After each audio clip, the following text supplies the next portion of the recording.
Entrando ya, digamos, a lo que sería el contenido propiamente de la sesión del día de hoy, ¿verdad?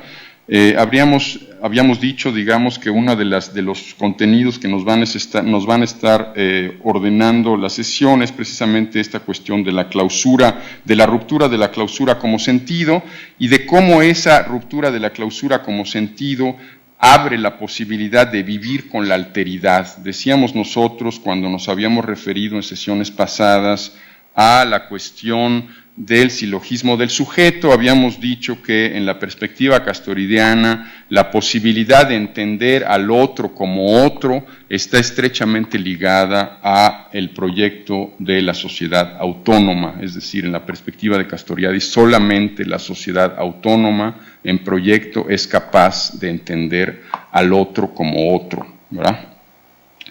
En ese sentido, y aquí, bueno, voy a hacer un poco alusión a una discusión que tenía yo recientemente en Madrid, quería yo también dejar sentada una cuestión. Cuando Castoriadis habla de la autonomía, él nos dice, la autonomía no nos hace felices, nos hace libres, ¿verdad? Muy importante esta cuestión, porque a menudo se piensa, digamos, que la cuestión de la autonomía tiene que ver con un estado, digamos, unidimensional en el que hay, digamos, una especie de armonía con la naturaleza, con el otro, etcétera, etcétera, ¿verdad? Es decir, no estamos ni en el campo, digamos, del pensamiento utópico, como ustedes saben, Castoriadis renuncia, ¿verdad? Y de alguna manera explícitamente se deslinda, digamos, de lo que sería el pensamiento utópico. Por el otro lado, también eso nos remite a la condición profundamente atea, digamos, del pensamiento castoridiano. Es decir, el pensamiento castoridiano es un pensamiento profundamente ateo. Estoy aquí haciendo referencia a una frase también de un querido amigo, Juan Manuel Vera, ¿verdad?, en una reunión académica y política también, que nos decía eso precisamente. Decía, bueno, si hay algo que va a caracterizar el pensamiento castoridiano es su condición de un pensamiento profundamente ateo. Decíamos nosotros que esta cuestión, digamos, de la ruptura de la clausura como sentido y la posibilidad de vivir con la alteridad, lo habíamos asumido a través de algunos conceptos. Aquí es importante que vayamos, digamos, como acotando algunas cuestiones. Una de las cuestiones que creo yo que habíamos trabajado suficientemente a lo largo del seminario y que creo que hay que tener muy presente, sobre todo teniendo en perspectiva el desarrollo ulterior, es la cuestión de la obra institucional.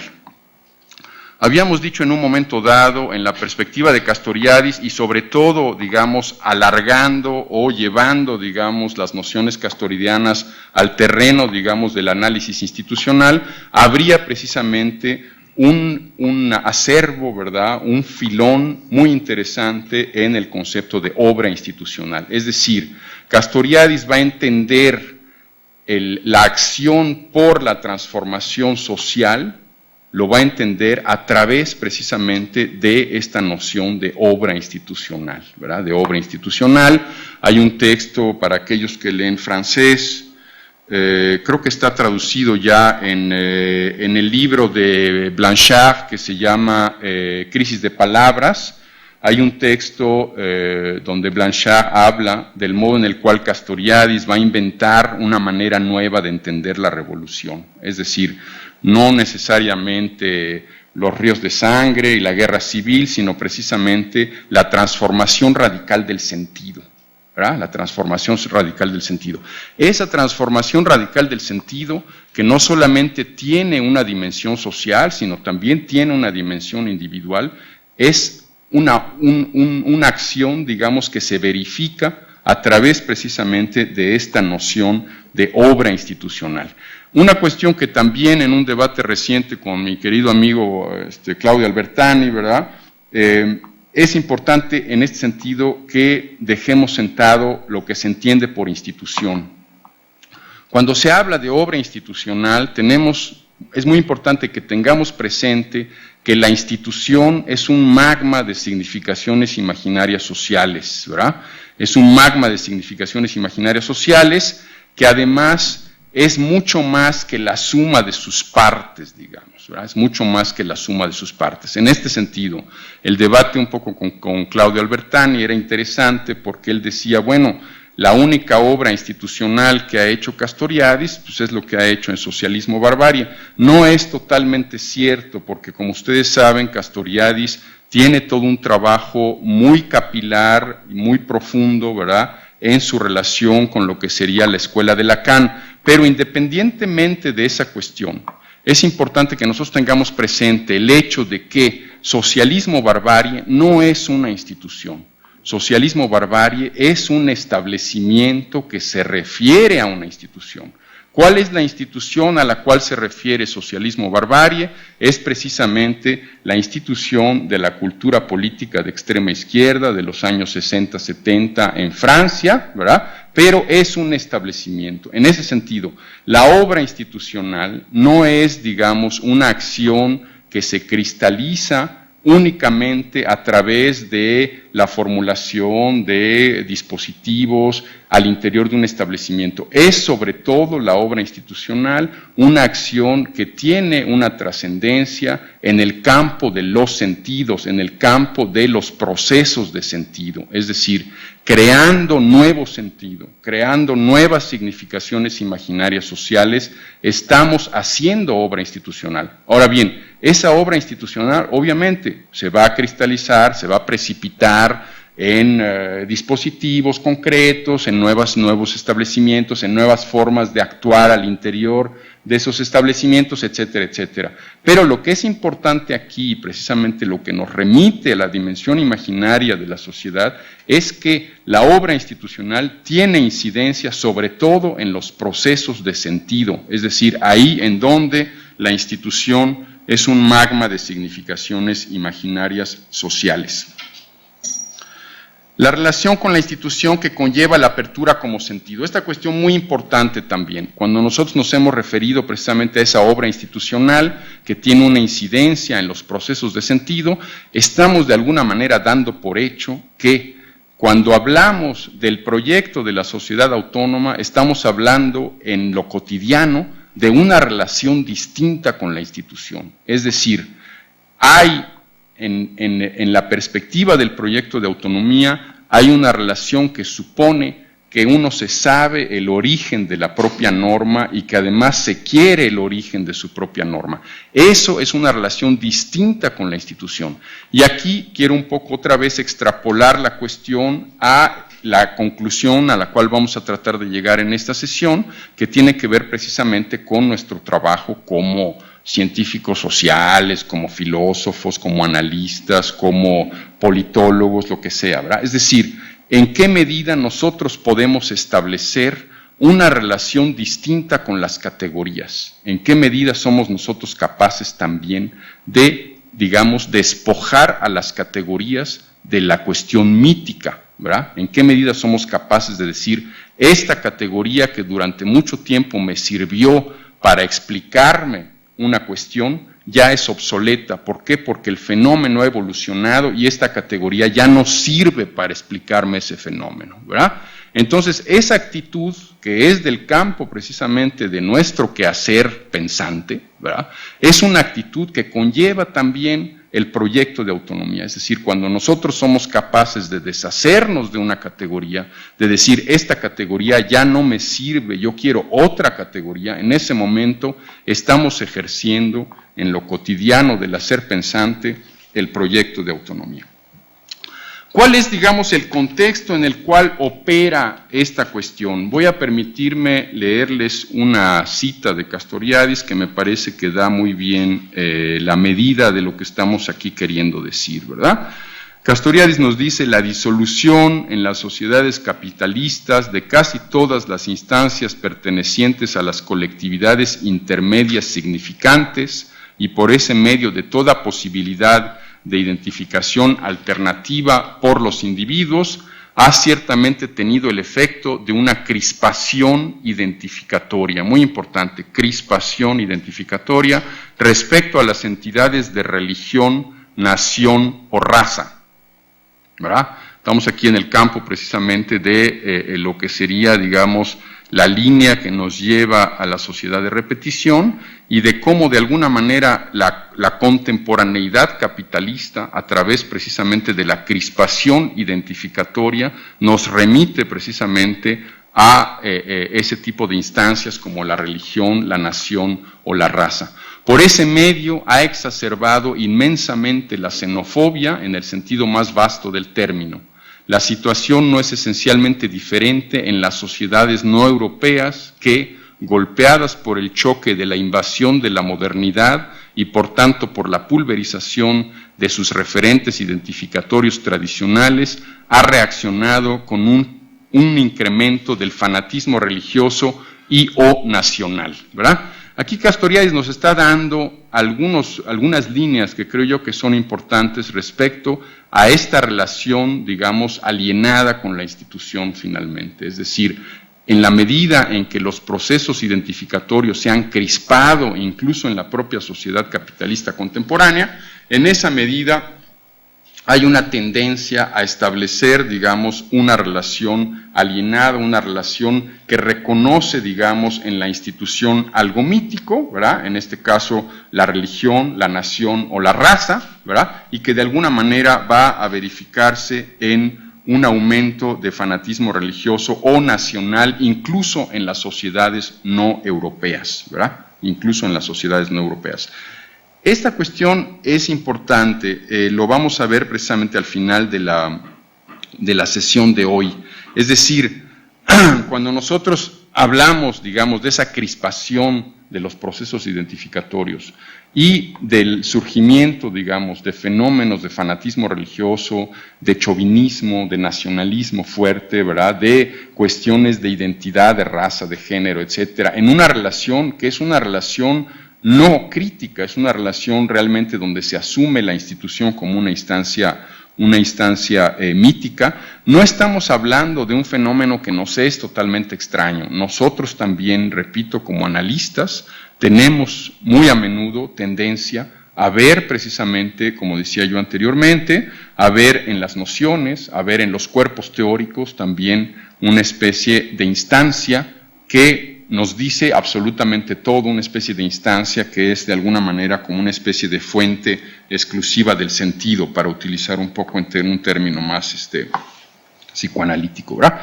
Respecto a esta tendencia masiva, el pensamiento de Castoriadis, repito, es un pensamiento profundamente ateo, será un pensamiento crítico de los procesos identificatorios que conlleva la relación con la institución característica de la sociedad de repetición. Aquí también es muy importante en la perspectiva, digamos, del cierre del seminario y de lo que puede venir más adelante, que en esa relación distinta con la institución que supone, digamos, la sociedad autónoma en proyecto y en la relación con la institución que conlleva lo mítico en la sociedad de repetición, tenemos también un filón de desarrollo, ¿verdad? Nos interesa en este punto particularmente el tema de la transferencia institucional y sus efectos respecto a una cultura política que presenta y al mismo tiempo oculta la alteridad. Es decir, cuando Castoriadis, y aquí vamos quizás a entrar un poco en el detalle, cuando Castoriadis se refiere al fenómeno religioso y habla, digamos, de esa relación mítica con las categorías que se da incluso en la propia tradición filosófica heredada, está realmente haciendo alusión a la cuestión de la alteridad. Es decir, si hay algo que caracteriza la tradición filosófica heredada, que de alguna manera da la espalda a la posibilidad de la creación, es precisamente la negación de la alteridad. Es decir, la tradición filosófica heredada va a negar la posibilidad de la alteridad. ¿Por qué? Porque va a negar la posibilidad de la creación absoluta, de la creación ex nihilo, nos dice Castoriadis, ¿verdad? En ese sentido, y aquí vuelvo otra vez a reivindicar mi propósito, hay que ver también qué es lo que eso supone para el campo, digamos, de las ciencias sociales, ¿verdad? Habría, ya entrando más en el filón central, digamos, del fenómeno religioso, pero también hay que siempre mantener muy alertas la atención, ¿verdad? Y seguir pensando en que esa actitud ante la institución no es exclusiva del fenómeno religioso. Habría un ritual de presentación y de ocultamiento de la alteridad, es decir, de alguna manera lo que se da en el caso del fenómeno religioso es precisamente un ritual en el cual se presenta la alteridad, pero inmediatamente se vuelve a ocultar, y ese ocultamiento tiene su destino en lo sagrado, ¿verdad? Lo sagrado, ¿verdad? Que de alguna manera, qué sé yo, pensando en tradiciones como el propio marxismo o algunas otras tradiciones, puede ser incluso llevado a las categorías, es decir, habría categorías que tendrían esa especie de estatus, ¿verdad?, de sagrado, ¿verdad?, que son prácticamente incuestionables. Otra tendencia, digamos, que es interesante también empezar a sopesar y que tiene que ver un poco con lo que ha ocurrido en la filosofía política en las últimas 3 décadas, ¿verdad?, es esta cuestión de cómo la literatura, digamos, y las posturas, digamos, relativistas, incluso a través de la emergencia del comunitarismo, etcétera, han tenido un destino en la cuestión de la ética, ¿verdad? Ahí hay un elemento que también creo yo que es muy crítico. Como ustedes saben, Castoriadis, cuando habla de la ética en ese texto que tiene por título La gabardina de la ética, en castellano lo tradujeron La gabardina de la ética, que está en el volumen que editó Julián Mesa y que se llama Ciudadanos sin brújula, Ahí Castoriadis va a hacer una crítica, digamos, de esta tendencia a la cuestión de la ética posmoderna u otra, ¿verdad? Incluso, bueno, todo el desarrollo que hace respecto a el modo en el cual Levinas va a entender la cuestión de la alteridad, ¿verdad? Trasluce a dicha presentación ocultamiento de la alteridad, la voluntad del dominio en esa mezcla de cultura católica con vieja filantropía. Esta es una cuestión muy importante, es decir, cuando Castoriadis hace la crítica de la filantropía, ¿verdad?, y cuando hace, digamos, la crítica de esta actitud un poco, ¿cómo se dice?, condescendiente con el otro, ¿verdad?, de alguna manera esta actitud un poco paternalista, se está refiriendo no a un modo de proceder que no tiene, digamos, signo. Para Castoriadis es un modo de proceder que conlleva el dominio, es decir, la filantropía es una manera de manifestarse del dominio, de la voluntad de dominio, ¿verdad? Esta parte es muy importante también porque a menudo se pierde de vista, ¿verdad? Como ustedes saben, muchas de estas actitudes que, digamos, conllevan la intención filantrópica o incluso la cuestión ya más directamente pastoral, van a ser muy críticas de lo que en el lenguaje vulgar se conoce como las derivas individualistas, ¿verdad?, que muchas veces vienen asimiladas a la búsqueda de la autonomía, ¿verdad? Sir Castoriadis al respecto nos va a decir, y me voy a permitir aquí citar de nuevo, la atomización de los individuos no es la autonomía. Una vez que un individuo compra un refrigerador o un automóvil, él está haciendo lo mismo que hacen 40 millones de otros individuos. No hay ahí ni individualidad ni autonomía. Eso es precisamente una de las mistificaciones de la publicidad contemporánea, entre comillas. Personalícese, compre el detergente X, y he ahí millones de individuos que se personalizan comprando el mismo detergente. O bien, 20 millones de hogares a la misma hora y en el mismo minuto dan vuelta al mismo botón de su televisor para mirar las mismas burradas. Y está ahí también la confusión imperdonable de gente como Lipovetsky y otros que hablan del individualismo, de narcisismo, etcétera, como si ellos mismos se hubieran tragado esos fraudes publicitarios. El capitalismo, como lo muestra precisamente este ejemplo, no tiene necesidad de autonomía, sino de conformismo. Su triunfo actual consiste en que nosotros vivimos una época de conformismo generalizado, no solamente en lo que concierne al consumo, sino incluso respecto a la política, las ideas, la cultura, etcétera. Aquí yo, con esta cita, estoy siempre tratando de establecer una especie de puente, ¿verdad? Una especie de puente que me va a permitir, bueno, ya voy a estar cerrando la primera parte de esta sesión, estoy yendo un poco rápido, ¿verdad? Porque sí, hay muchos contenidos, digamos, implícitos. Con esta cita yo quiero establecer una especie de puente entre lo que decía yo anteriormente, es decir, de alguna manera para Castoriadis habría digamos, una hermandad entre una actitud ante la institución que puede ser, digamos, la institución, no solamente la iglesia, sino el partido, la ciencia, etcétera, ¿verdad? Y la propia cuestión religiosa. Y ahí hay un elemento que a mí me parece muy interesante y muy ilustrativo, que es la cuestión de la famosa obligación de amor al prójimo, ¿verdad? La obligación de amor al prójimo. En un momento dado, Castoriadis se va a preguntar precisamente qué es lo que supone precisamente este amor al prójimo, cuando todos somos hijos de Dios, ¿verdad? Entre comillas, ¿verdad? Lo que no se sabe es de cuál Dios, porque como sabemos hay varios, ¿verdad?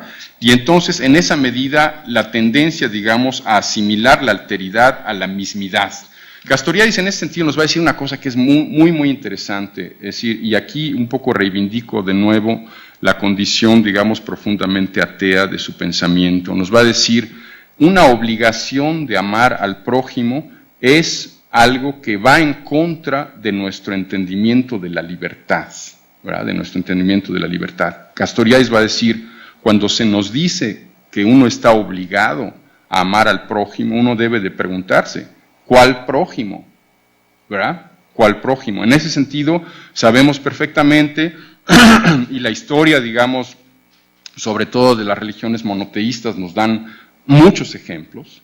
No todo el prójimo es amable, digamos, ¿verdad? No todo el prójimo es, digamos, fuente, digamos, de afecto y fuente de reconocimiento, ¿verdad? Sabemos perfectamente que en la gran mayoría de los casos, no solamente, digamos, en la tradición judeocristiana, sino incluso en el propio Islam, ¿verdad? Hay también una larga tradición de intolerancia del otro, de intolerancia del prójimo, precisamente que no se considera como parte de nosotros de alguna forma, ¿verdad? No sé, por ejemplo, el caso muy sonado, Castoriadis lo utiliza mucho en términos de etnografía, de lo que sería, digamos, la expansión del Imperio Otomano, ¿verdad? El hecho de que en la gran mayoría de los países donde hoy se practica la religión musulmana, esa religión fue impuesta, ¿verdad? Fue impuesta. Yo tengo en particular la etnografía de lo que sería el enclave musulmán de la ex Yugoslavia, lo que se llama Bosnia y Herzegovina, ¿verdad? Donde precisamente pueblos eslavos, ¿verdad?, asumen, digamos, a través de la invasión del Imperio Otomano, lo que sería la religión musulmana, ¿verdad? Entonces, esa cuestión muy importante también habría, digamos, la consideración del otro como alteridad real, imaginaria y emergente, que solamente está pasada desde el punto de vista del proyecto de autonomía por el tamiz de la deliberación. Es decir, ahí en donde hay deliberación, de alguna manera se está asumiendo el proyecto de autonomía.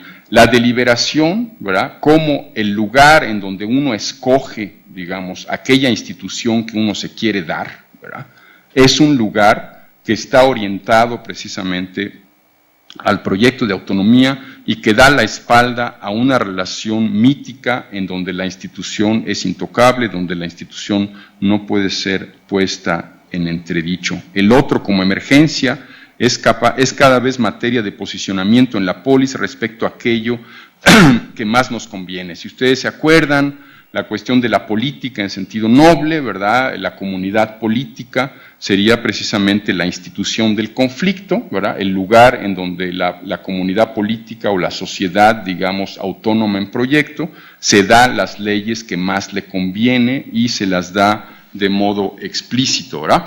El otro, como emergencia, es cada vez materia de posicionamiento en la polis respecto a aquello que más nos conviene, muy importante. ¿Qué sucede con las sociedades fundadas en la metanorma? Aquí vamos a entrar ya precisamente en la materia, lo que sería ya más el análisis del núcleo duro de el fenómeno religioso.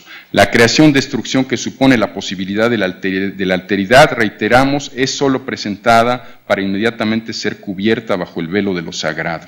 En el mundo de hoy, la transferencia institucional y la contratransferencia, la que subyace a la culpa de los occidentales respecto a los horrores del colonialismo, por ejemplo, trabaja en el sentido del ocultamiento de la condición constitutiva de autoalteración innata a toda sociedad. Castoriadis nos lo presenta del modo siguiente. Es una entrevista que le hacen a Castoriadis, ¿verdad? Yo pienso, para empezar, que los dos términos que usted presenta en oposición se reducen a lo mismo. En gran medida, la ideología y la mistificación deconstructivista descansan sobre la culpabilidad de Occidente. Ellos proceden, hablando brevemente, de una mezcla ilegítima en la que la crítica, llevada a cabo desde hace tiempo del racionalismo instrumental e instrumentalizado, es subrepticiamente confundida por la denigración de las ideas de verdad, de autonomía, de responsabilidad. Se juega con la culpa de Occidente relativa al colonialismo, a la exterminación de otras culturas, a los regímenes totalitarios, a la fantasmática del dominio, para saltar a una crítica falaz y contradictoria, autorreferencial del proyecto griego occidental de autonomía individual y colectiva, de las aspiraciones a la emancipación, de las instituciones en las cuales estos se han encarnado, ya sea parcial e imperfectamente.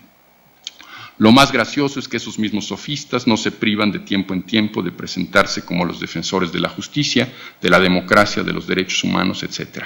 Dejemos aquí de lado a Grecia. El Occidente moderno desde hace siglos es animado por dos significaciones imaginarias sociales completamente opuestas, incluso si las mismas se han contaminado recíprocamente. El proyecto de autonomía individual y colectiva, la lucha por la emancipación del ser humano, tanto intelectual y espiritual como efectiva en la realidad social, y por lo tanto el proyecto capitalista, y por el otro lado el proyecto capitalista demencial de una expansión ilimitada, de un pseudo dominio racional que desde hace tiempo ha dejado de tener relevancia para las fuerzas productivas y para la economía en la perspectiva de convertirse en un proyecto global y por lo tanto todavía más monstruoso de un dominio total de los campos físicos, biológicos, psíquicos, sociales y culturales. Con esta cuestión quiero un poco cerrar lo que sería el contexto, ¿verdad? El contexto, digamos, en el que se presenta, como decía yo anteriormente, la cuestión de la obra institucional en un contexto, digamos, de aumento de la insignificancia, nos diría Castoriadis, y entro aquí más bien en ya el filón que quiero desarrollar respecto a los efectos, digamos, de esa relación mítica, digamos, con la ciencia social o con los saberes sociales, ¿verdad? Y de alguna manera la realidad que tienen en el mundo contemporáneo, ¿verdad? Eso yo lo denomino un poco la cuestión del regreso de lo religioso. Como ustedes saben, en los años 60, 70 sobre todo, hubo una especie de eslogan respecto a el hecho de que había regresado un poco la cuestión religiosa. Sabemos muy bien que está de por medio todo el horror que despierta y de modo totalmente justificado lo que ocurrió, digamos, en el siglo XX con la política, particularmente el nazismo y el estalinismo, ¿verdad? Pero habría algunas cuestiones que creo yo que vale la pena detenerse, ¿verdad? El contexto, digamos, de ese regreso de lo religioso es particularmente la segunda mitad del siglo XX en Occidente. Habría de por medio, digamos, un descrédito de algunas certezas antaño incuestionables. Una masiva repercusión de ese proceso se tradujo en la privatización y fue vinculada con algunos analistas con lo que se ha dado en llamar el regreso de lo religioso. Para Castoriadis, ese regreso, entre comillas, coincide con un proceso en el que la culpa y el arrepentimiento de los occidentales se iban plasmando en el deconstruccionismo, parafraseando a Castoriadis, que dicho regreso expresa un deseo por asimilar de nuevo ser y sentido, origen del mundo y origen de la institución social, hasta llegar incluso a la denominada muerte de la filosofía y muerte del sujeto. Aquí es importante también, es decir, de alguna manera, cuando Castoriadis va a desarrollar lo que hemos llamado en el curso de nuestras sesiones la ontología de la creación, él se ha posicionado precisamente ante lo que sería el entendimiento del ser como una entidad, digamos, unitaria, ¿verdad? Es decir, el ser no es una unidad, el ser es creación, y en esa medida no solamente es estando, sino también es por ser, nos dice Castoriadis, ¿verdad?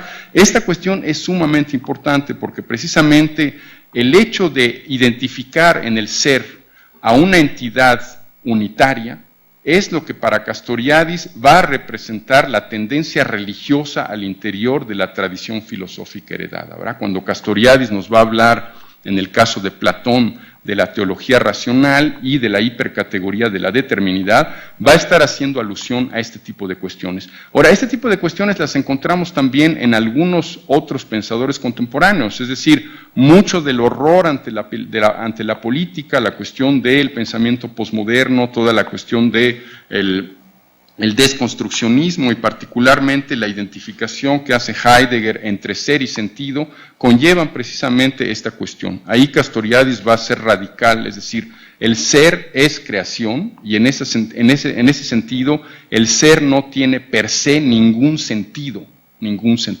Esa parte me parece que es importante. Yo quisiera cerrar la primera parte de la sesión con esa cuestión, dejándolo un poco a su consideración. Si hubiera alguna pregunta al respecto, antes de que entráramos en un pequeño receso, pues podríamos a lo mejor ampliar esto que acabo yo de decir y que creo que puede hacer sentido respecto a algunas de las cuestiones que estamos queriendo ir cerrando en el seminario. Fíjate que llevando agua a mi molino, pero también tratando el tema en lo que corresponde a la cuestión de la ética, sí. Creo que he tratado en todo lo que planteas, pero de manera muy puntual sería conveniente que cuando se plantea por ti en tu artículo la idea de que el llamado a la ética resulta particularmente funcional, poner un ejemplo con los derechos humanos me parece fundamental, de cómo esta reivindicación tan ampliada y una de las más difíciles de deconstruir en la lógica de la racionalidad liberal, tiene en los derechos humanos una ética que aparentemente es difícil de mostrar cómo oculta esto que se está planteando por Castoriadis. Uh-huh. Y en el caso concreto de lo que sería, digamos, la reivindicación de los derechos humanos como una forma de ocultar o de negar al sujeto en su complejidad como autónomo y creación permanente, y cómo, digamos, en sus necesidades y no en sus derechos, ¿qué podrías ampliar en esa idea de la ética? Uh-huh. Que planteas en tu artículo, ¿cierto? Sí, ¿no? Sí, ahí te agradezco mucho y muchas gracias que te estés refiriendo a un artículo mío, Rafa. Me da mucho gusto. Infrapoder, perdóname, lo mencionas más adelante cuando planteas que hay que rescatar la idea de infrapoder para entender la parte del sujeto autónomo. Perdón, uh-huh. Es todo. Sí, en efecto, hay varias cosas ahí interesantes, Rafa. Una de las cuestiones, tiene que ver de entrada con lo que Castoriadis va a criticar respecto a lo que él denomina el sustituto contemporáneo de la política.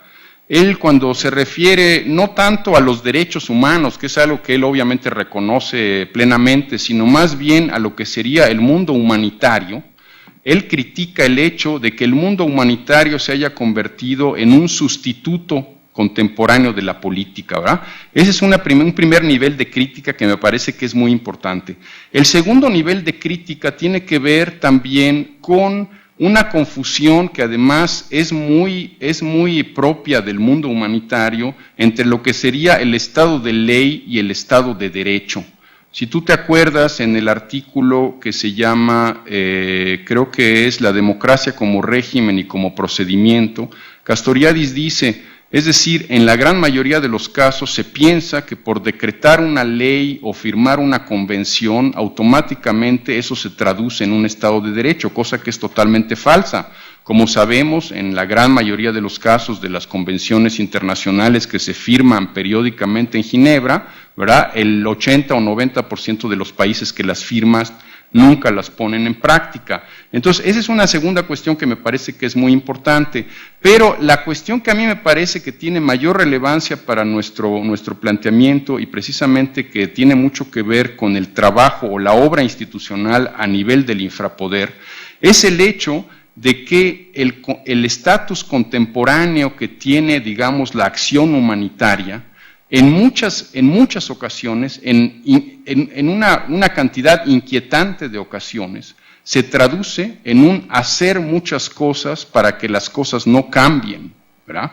Como tú sabes, ¿verdad?, muchos de los problemas que se tratan a través de las convenciones internacionales, etcétera, etcétera, tienen que ver con un estado de cosas que esté estrechamente ligado a un proyecto social, y eso es del orden de la política, pues, ¿me entiendes? Entonces, lo que ha ocurrido lamentablemente es que el mundo humanitario ha sustituido precisamente la política desvirtuada, porque efectivamente la política se había convertido y hasta la fecha sigue siendo, ¿verdad?, como el oficio de los políticos profesionales, y en la gran mayoría de los casos lo que ha dado como resultado son puras desgracias. Pero bueno, eso no quiere decir que la política, en sentido precisamente de el lugar en donde la sociedad se autotransforma o se autoaltera, no siga siendo una instancia que debe de ser reivindicada. Ahora, esa instancia, en efecto, la manera en la cual yo la he trabajado, y probablemente es lo que tú encontraste en el artículo del cual haces mención, es precisamente a través de la instancia del infrapoder, es decir,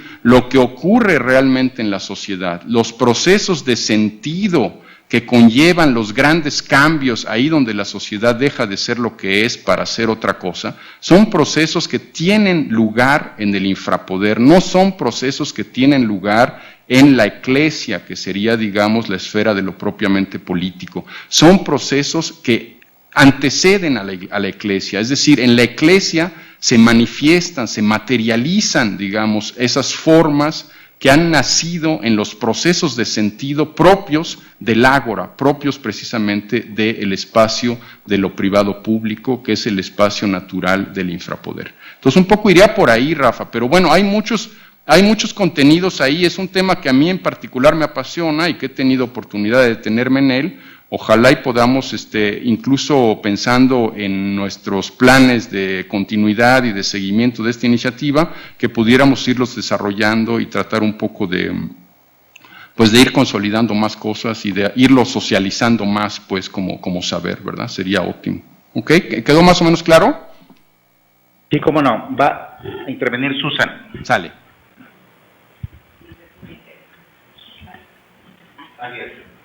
Sí.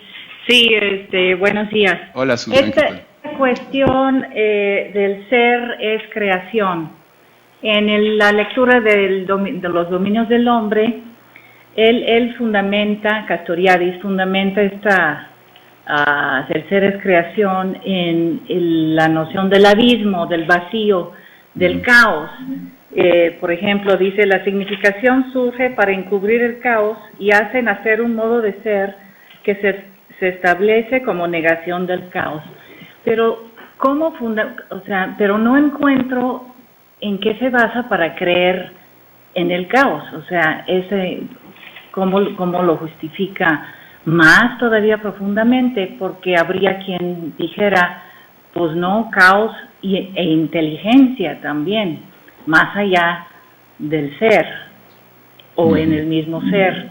No sé si podrías comentar ese punto, o por dónde buscar esta fundamentación todavía más profunda. Claro, Susan, muchas gracias. Mira, ahí hay varias cosas. En primer lugar, hay un poco lo que sería esta pareja decisiva, digamos, del mundo griego, ¿no? O sea, Castoriadis, cuando aborda el tema del caos y cuando aborda precisamente la condición escindida del ser como ser que es siendo y como ser por ser, se está refiriendo precisamente a esa pareja decisiva del mundo griego clásico que es la pareja entre la physis y el nomos, ¿verdad?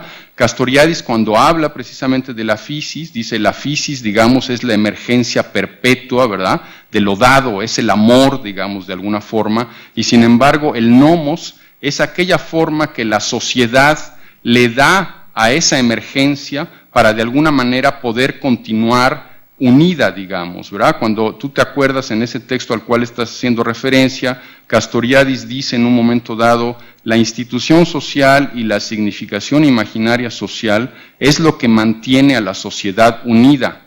Ahora, ¿la mantiene unida ante qué? La mantiene unida ante el momento en el cual esa misma sociedad es caos, es desorden total, es ubris, es desmesura, ¿verdad? Esos serían, digamos, los elementos que están ahí. De alguna manera, Castoriadis, cuando habla de la significación imaginaria social, nos va a decir, la significación imaginaria social es como el cemento que mantiene a la sociedad unida, ¿verdad?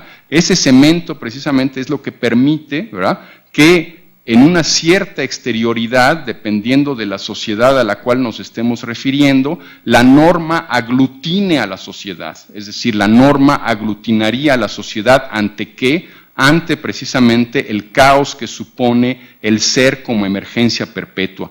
Es una cuestión, no sé, a lo mejor habría también que profundizar en ello. Creo yo que también es una parte interesante porque precisamente cuando Castoriadis se refiere a la cuestión del caos, hace una diferencia, incluso en la propia tradición de la Grecia, del pensamiento, digamos, y de la filosofía griega clásica. Él nos dice que hay una diferencia, por ejemplo, entre lo que sería el caos, entre lo que sería la ubris, que es la desmesura, ¿verdad?, y entre lo que sería la aloiosis, que es la alteridad, ¿no?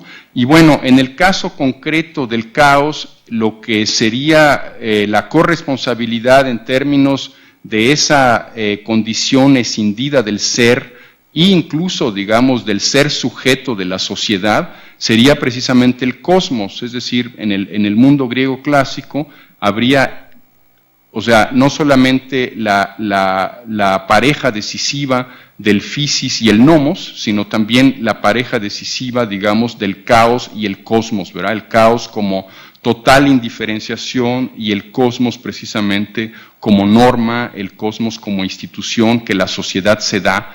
En el caso de la sociedad autónoma en proyecto, ¿verdad?, estaríamos hablando del lugar en donde la sociedad autónoma se autolimita, es decir, ejerce su autonomía autolimitándose. Pero es una parte muy filosófica, muy ontológica, creo yo que, bueno, daría pie para que desarrolláramos más ampliamente, ¿verdad? Podríamos dedicar algunas sesiones, a lo mejor de nuestra segunda fase, ¿verdad?, a explayarnos un poco sobre ese tema. En ese sentido, si tú tienes curiosidad, habría un texto, creo yo que el texto que mencionaba yo hace un momento de Tiempo y Creación sería uno de los textos claves, ¿verdad?, para entender toda esta cuestión de caos, cosmos, physis, nomos, etcétera, etcétera. Iría un poco por ahí. Yo sé que no estamos agotando la cuestión, pero bueno, por lo menos ya hay algunas líneas ahí de desarrollo. Muchas gracias, Rafael. Gracias, Susana. ¿Alguna otra cosa por ahí? No, aquí en la sala. A ver, Gloria, adelante. Sí, quiero ver si podrías ampliar un poco, porque sí me sorprendí cuando dices ser por ser y entonces concluyes diciendo, pero es que el ser no tiene ningún sentido. Y sí me queda así como, ¿qué pasó si lo que se buscaría desde el principio, que hay un sentido unitario de la mónada, para después hacer la ruptura y entrar en esto de las significaciones que dan sentido? Entonces sí me gustaría que si pudieras ampliar un poco sobre el ser no tiene sentido. Sí, bueno, ahí hay dos niveles, ¿no? Porque por un lado estás hablando, digamos, del estado monádico de la psique y por el otro lado estás hablando más de la ontología, ¿no? Efectivamente, Castoriadis, cuando critica posturas, por ejemplo, como la postura de Heidegger, se refiere al hecho de que en la postura de Heidegger se identifica ser y sentido, es decir, de alguna manera, y eso Castoriadis lo va a remitir mucho a el sentimiento religioso, es decir, si hay algo que caracteriza el sentimiento religioso, es no tanto, digamos, ¿cómo decir?, el reflexionar sobre el ser, sino más bien en creer en el ser, ¿verdad? Un poco esta cuestión cuando Castoriadis nos dice que Aristóteles bueno, obviamente guardando la proporción, ¿verdad? O sea, Aristóteles tuvo, digamos, un desliz en un momento dado. Aristóteles dijo que había en el hombre un deseo de saber, ¿verdad? Y Castoriadis nos dice, en realidad lo que hay en el hombre es un deseo de creer. Y ese deseo de creer, ¿a qué se refiere? Se refiere precisamente a que hay un sentido originario. Y eso es, digamos, la beta del sentimiento religioso. Es decir, para Castoriadis, hablar de religión es hablar de esa identificación del ser con el sentido, ¿verdad? Y obviamente lo que estaría detrás de una concepción ontológica no unitaria, es decir, de un ser que está dividido, que no solamente es ser porque es, sino también es ser por ser, ¿verdad? Sería precisamente que no hay sentido que subyace per se al ser, es decir, no habría un sentido originario del ser, es decir, el ser sería pura emergencia. Nosotros obviamente le damos sentido al ser, ¿verdad?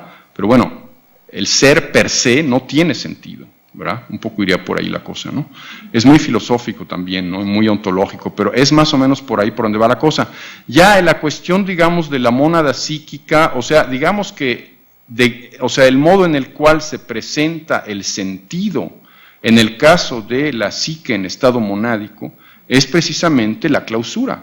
Es decir, si hay algo que caracteriza por excelencia el sentido para la psique en estado monádico, es el hecho de que la psique se refiere a sí misma. Es decir, no hay yo y otro.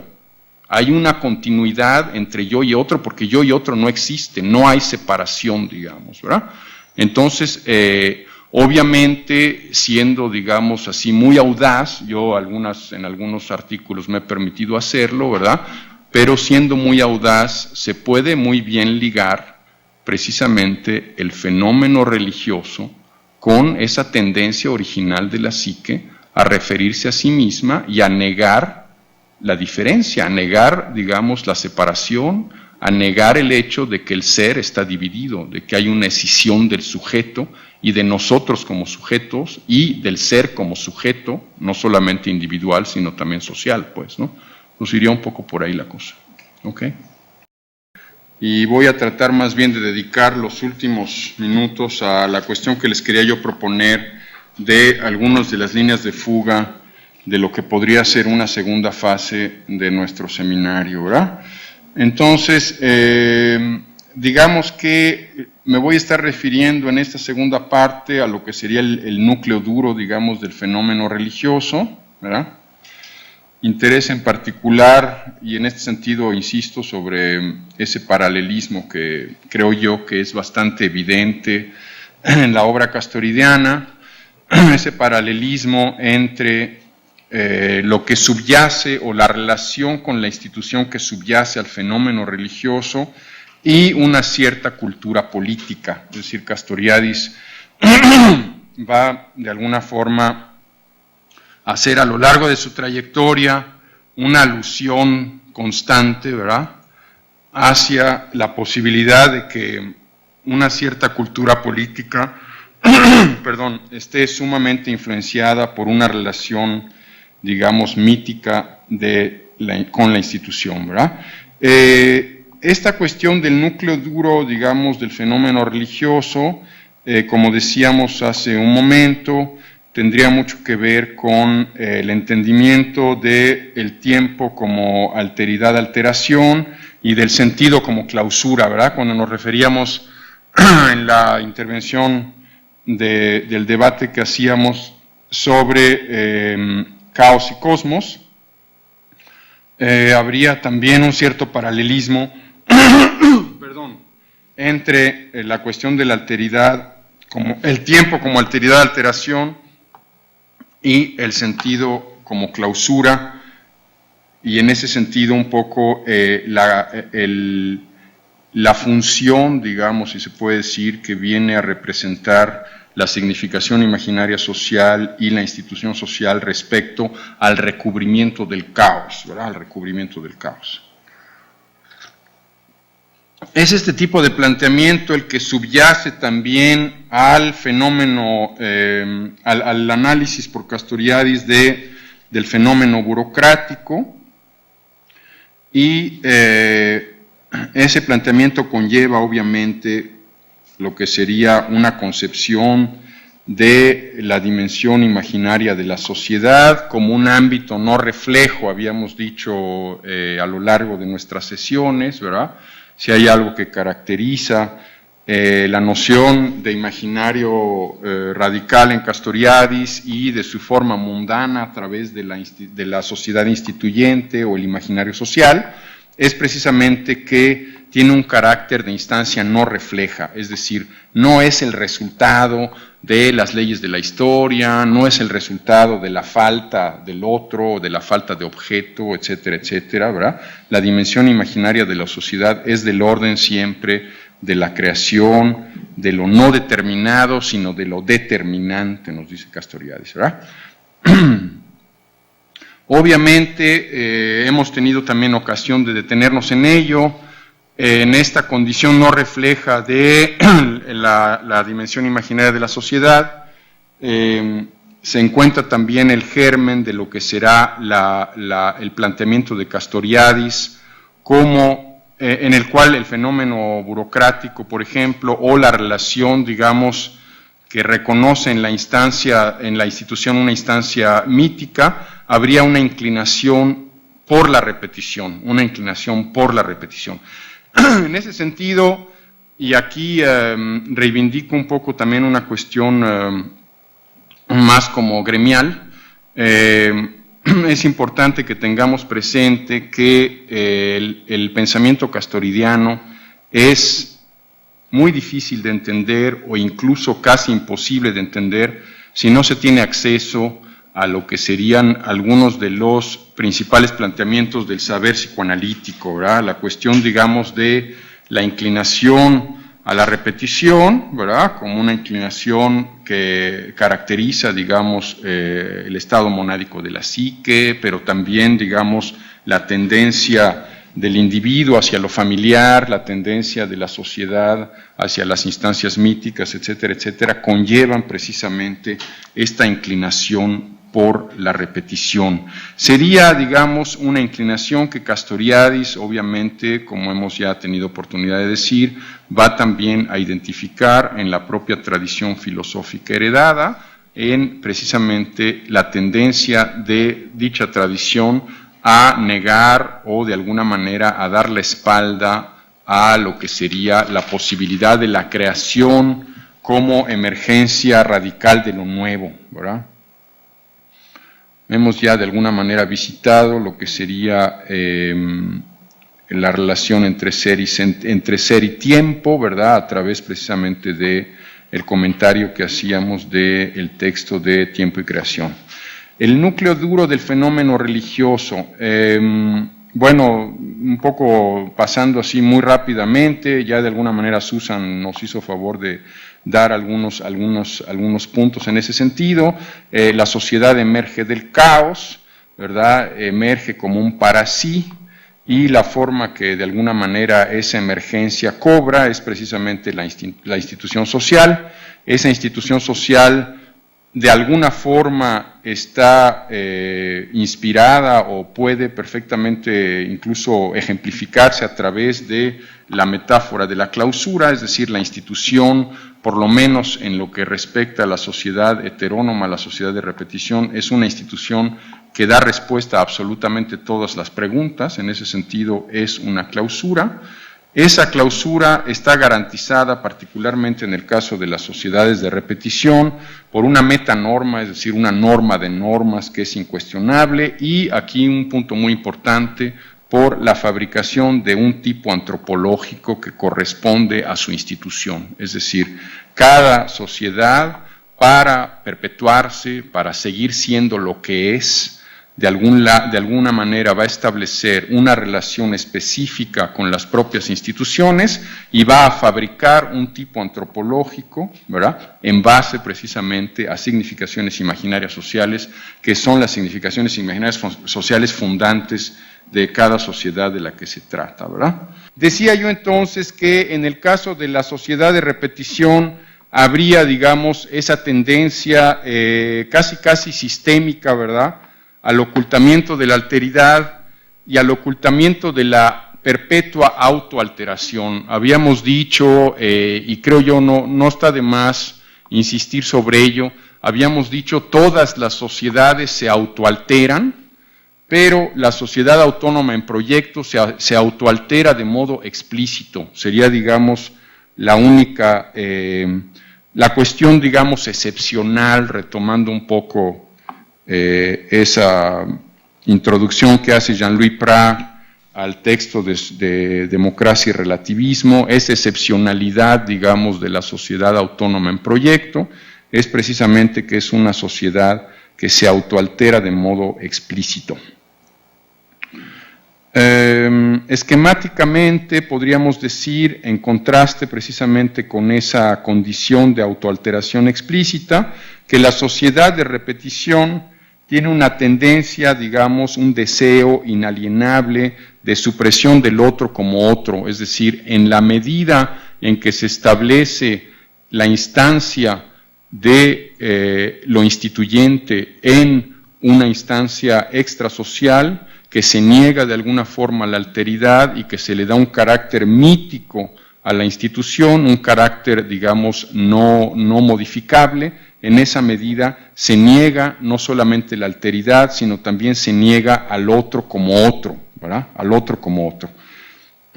Esa negación, digamos, o esa supresión del otro como otro, se va, digamos, a cristalizar en significaciones imaginarias sociales que están históricamente disponibles y que están fundadas también en la clausura de la sociedad heterónoma, ¿verdad? La clausura como sentido, regresando un poco a la primera parte de la sesión de hoy, será rota por el proceso de socialización y tendrá como primer resultado el transferimiento del esquema de omnipotencia. Esta parte también es muy importante. Cuando, si se acuerdan ustedes, un poco regresando a esta cuestión gremial, ¿verdad?, de que el pensamiento castoridiano es muy poco accesible si no se tiene acceso, digamos, al saber psicoanalítico. A lo que yo me estoy refiriendo en ese sentido es que precisamente si hay algo que caracteriza a la relación que subyace al fenómeno religioso entre el instituyente y el instituido, es precisamente esta especie de transferimiento del esquema de omnipotencia. Si se acuerdan ustedes, cuando Castoriadis dice el estado monádico de la psique, digamos, está caracterizado por la clausura, en la medida en que se introduce la separación, en esa medida el esquema que la psique conoce, que es el esquema de omnipotencia, que quiere decir que la psique en el momento en el cual representa, realiza, es transferido hacia el otro. Es decir, la psique de estar en un estado monádico cerrado sobre sí mismo, cuando se introduce la ruptura, va a transferir ese esquema de omnipotencia que ella conoce, que es el único esquema que ella conoce, hacia la instancia del otro. ¿Quién es la instancia del otro?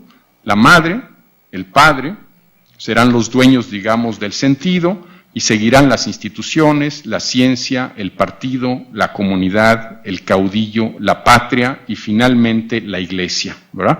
Precisamente aquí hay otra vez un elemento que me parece interesante que podamos sopesar, digamos, en una perspectiva a mediano plazo, es decir, finalmente la relación que subyace, digamos, a un entendimiento de las instancias, institución, ciencia, partido, comunidad, caudillo, patria y religión como instancias, digamos, míticas, es una relación precisamente que conlleva el traslado del esquema de omnipotencia, ¿verdad? El traslado del esquema de omnipotencia. Ese traslado de esquema de omnipotencia va aparejado, digamos, por un deseo permanente de clausura, que es el deseo que caracteriza a las sociedades de repetición, ¿verdad? Un deseo que va precisamente a ser, yo le llamo incluso un candado, es decir, de alguna manera la exterioridad supuesta de la instancia que da origen a la institución social, en el caso de la sociedad heterónoma, es precisamente como un candado, es decir, esa metanorma, esa identificación con la instancia extrasocial del origen de la norma, es el candado que garantiza la permanencia y la perdurabilidad de la sociedad heterónoma o de repetición. En ese caso, bueno, la institución sería un garante, es un garante que recubre el caos, ¿verdad? El caos que prevalece fuera y dentro de la propia sociedad y de la alteridad, alteración, y que hacen posible que el sujeto se oculte a sí mismo y de modo equivalente que oculte el caos que lo habita y el caos que él representa. Esta parte yo quisiera cerrar ahí porque quiero pasar en la segunda parte de la segunda parte a la línea de fuga que les quiero proponer en términos más de los posibles desarrollos de una segunda fase del seminario. Entonces voy a abrir una rapidísima ronda de preguntas y dudas, comentarios, ¿verdad? Un poco a raíz de la primera pregunta que se hacía desde el CIESAS en la primera parte, tú decías que Castoriadis distinguía esto de la acción o el mundo humanitario de los derechos humanos, ¿no? Y yo te quería pedir de favor si podrías profundizar sobre las posturas de Castoriadis sobre el tema de los derechos humanos. Me parece que es un tema fundamental en esto que le da sentido a la sesión de hoy, ¿no? A la relación con el otro, al tema de la alteridad, de la diversidad, a lo mejor. Entonces, si podrías ahí como profundizar en eso.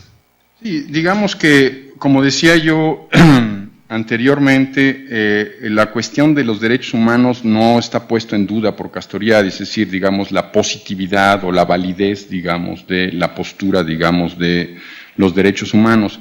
Lo que Castoriadis va a criticar mucho es la manera en la cual esa reivindicación se ha traducido en el mundo contemporáneo. Él en un momento dado habla incluso de modo un poco peyorativo, de la ideología francesa, ¿verdad? De la ideología francesa, es decir, esta especie de sacrificio de la política como el lugar en donde la sociedad se autoinstituye por una cuestión más de tipo formal, ¿verdad? Que tendría que ver precisamente, como decía yo antes, con el Estado de ley y no tanto con el Estado de derecho.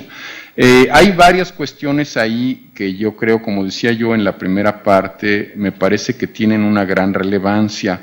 Una de ellas es precisamente que en la medida en que el mundo humanitario se ha convertido como en el sustituto contemporáneo de la política, es perfectamente factible, digamos, casi cualquier cosa. Es decir, uno puede de alguna manera justificar un estado de cosas a nivel social, a nivel de diferenciaciones, etcétera, y al mismo tiempo llevar a cabo, digamos, una actividad frenética referida, digamos, al tema humanitario.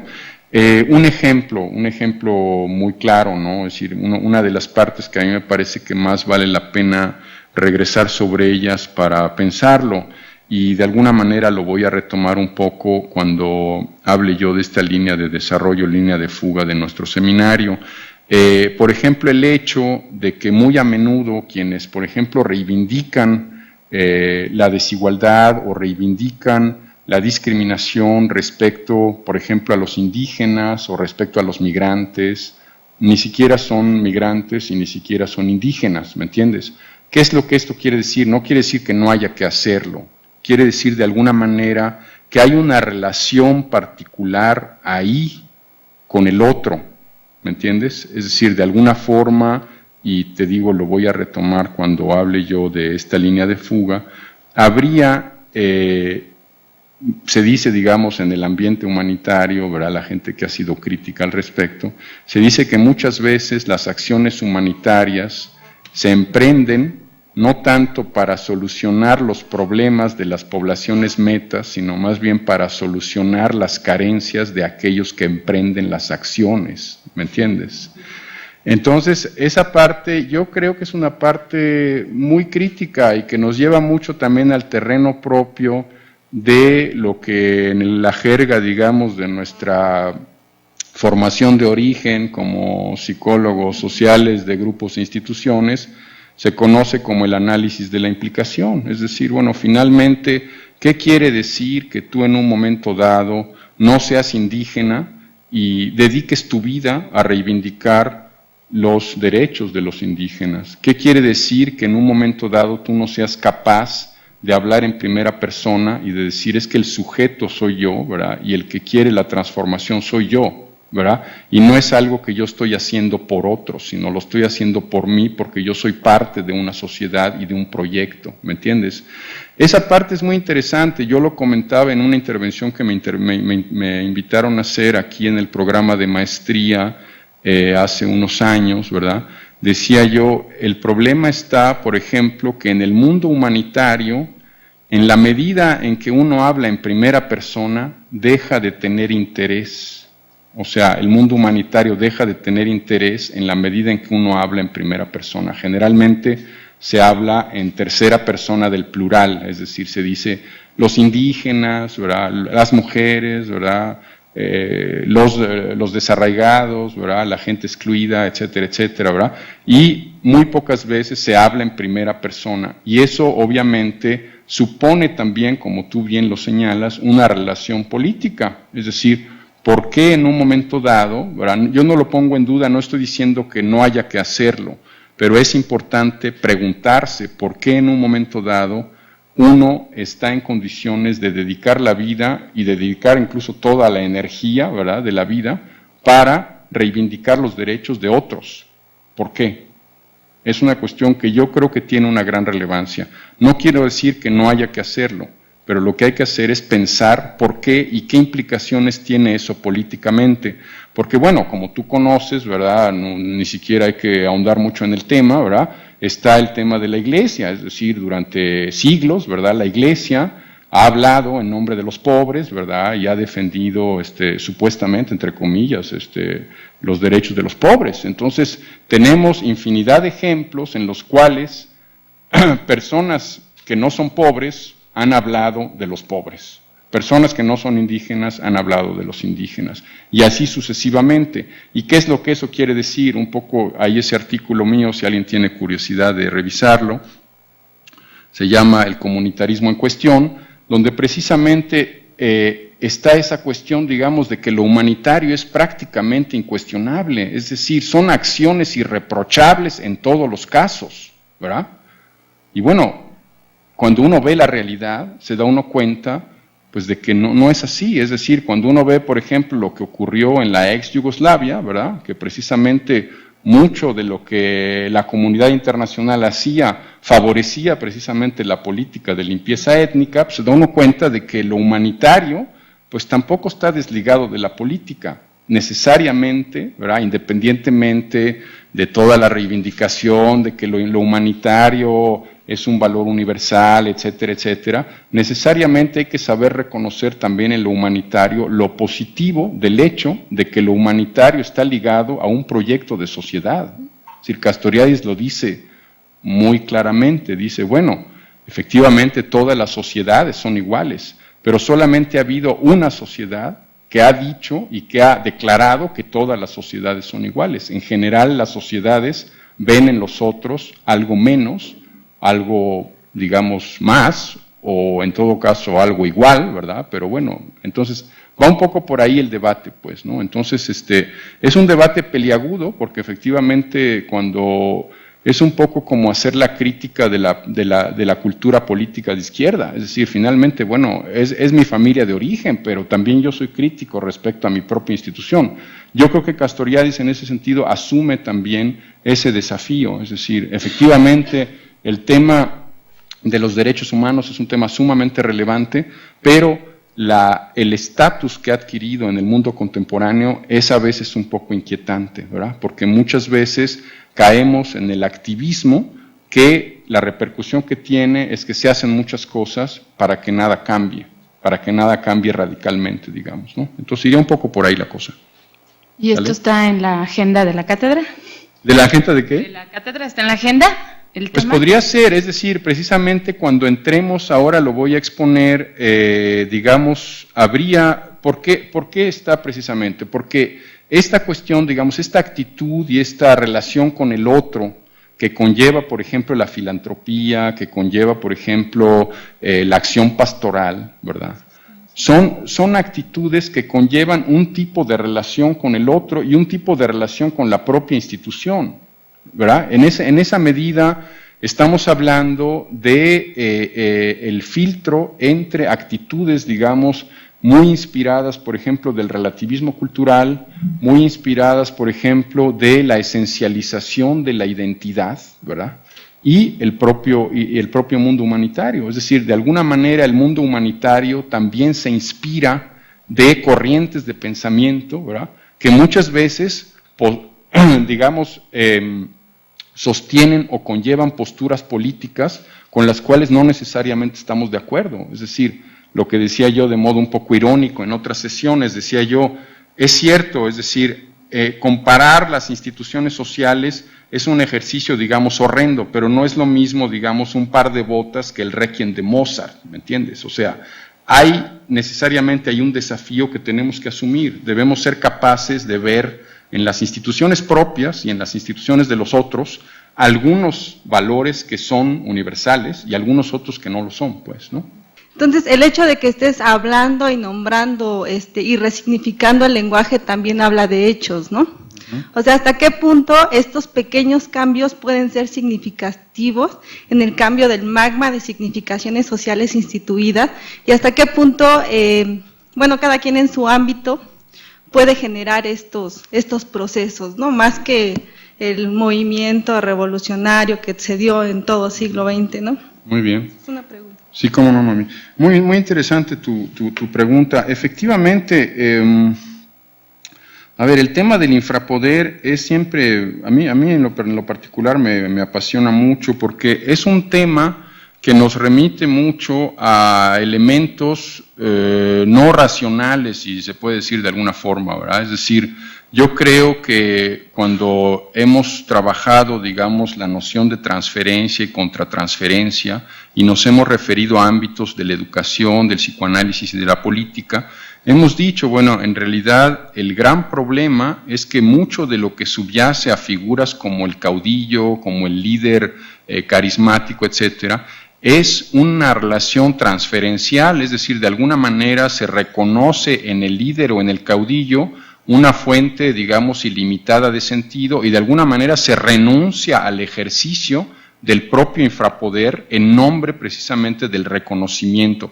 En ese sentido, volvemos un poco a lo que decía yo con Gloria, es decir, muchas veces lo que subyace en el plano de lo político es precisamente la necesidad de creer, es decir, lo que, digamos, yendo un poco a los casos extremos, ¿qué es lo que pasa durante el fascismo? Lo que pasa es que hay un pueblo que cree ciegamente en un líder, que abandona de alguna manera su propia competencia de autoalterarse y pone esa competencia en manos de un líder. Ahora bien, desde la perspectiva de Castoriadis, ¿qué es lo que pasa? Lo que pasa es que en la medida en que los procesos transferenciales no solamente conllevan, digamos, representación e intencionalidad, sino también conllevan afecto, en esa medida los procesos transferenciales pueden y deben de ser utilizados, es decir, en la educación y en el psicoanálisis se utiliza la transferencia, es decir, el educando, si se le puede decir de alguna manera, ¿verdad?, no aprende porque le parece razonable lo que el profesor está diciendo, aprende porque hace sentido. Sí, decía yo precisamente que esta cuestión de la relación con el líder, ¿verdad?, y de los niveles, digamos, transferenciales y contratransferenciales que conlleva, tienen una gran relevancia. Decía yo precisamente que son procesos de sentido que tienen lugar en el espacio, digamos, del infrapoder. Ahora bien, decía yo también que la transferencia, en la medida en que conlleva no solamente representación e intencionalidad, sino también afecto, en esa medida es, digamos, el eje de los procesos, digamos, de enseñanza-aprendizaje y también de los procesos, digamos, en la escena analítica, ¿verdad? Ahora bien, en la perspectiva de Castoriadis, el tema de la política es un caso aparte, es decir, la política, a pesar de que conlleva la posibilidad de que se lleve a cabo, de que tenga lugar, digamos, un proceso transferencial, ese proceso debe de ser en todo caso explicitado, es decir, en política no puede haber, digamos, una relación que no sea explícita con el líder, ¿verdad? Y en esa medida, bueno, todos lo sabemos, ¿verdad? En esa medida Castoriadis va de alguna forma a poner severamente en duda la posibilidad de que la política en la sociedad autónoma tenga que ver con la figura del representante y va de alguna manera a reivindicar todo lo que sería, digamos, la cuestión de la autogestión. Es decir, el líder o el representante, ¿verdad?, debe de ser de alguna forma, y aquí un poco recuerdo algunas de las discusiones que hemos tenido con los compañeros en Chiapas sobre el tema del mandar obedeciendo, ¿verdad? El líder de alguna manera tiene que ser un servidor público de alguna forma, ¿verdad? Y en ese sentido debe de estar sujeto en todo momento a ser removido y etcétera, etcétera. Ahí Castoriadis va a hacer algunas ironías, va a decir, bueno, no se trata de que todos tengamos que subirnos a la silla para cambiar un foco, ¿verdad? Se trata más bien de las cuestiones esenciales las cuestiones esenciales que competen a la sociedad entera. En ese sentido, cuando él critica la figura del representante y del experto, dice precisamente, no puede haber expertos en política, porque la política es del orden de la sociedad en su conjunto, de alguna forma, ¿verdad? Entonces, eso, pues sí, da algunas líneas, ¿verdad?, de lo que podría ser el análisis de fenómenos como puede ser lo que tú comentabas, Noemí, es decir, la formación de estos cuerpos de ciudadanos que se organizan, la relación con los líderes, en fin, estamos un poco en ese campo, pero lo que es interesante aquí, y creo yo que el aporte de Castoriadis en ese sentido es definitivo, es que él nos remite a un nivel que es precisamente el nivel imaginario de la sociedad, ¿verdad?, que nos da realmente mucha luz sobre esa relación con el líder, esa relación con el representante, y esa parte, digamos, también como escindida de los movimientos, es decir, los movimientos no son del orden de la santidad, ¿verdad?, es decir, los movimientos no todo lo que hacen lo hacen bien. Hay cosas que hacen bien y hay cosas que hacen mal, y hay movimientos que en un momento dado también renuncian al ejercicio de la autonomía y ponen esa facultad en las manos de los líderes. Eso ocurre y seguirá ocurriendo y siempre ha ocurrido, ¿verdad? Entonces un poco ahí es donde hay que saber, ver, bueno, dónde los movimientos están realmente ejerciendo su facultad, ¿verdad?, por la autonomía, y donde los movimientos están renunciando a ejercer esa facultad y están depositando, digamos, la discreción en los líderes y en los representantes, ¿verdad? Entonces iría un poco por ahí la cosa.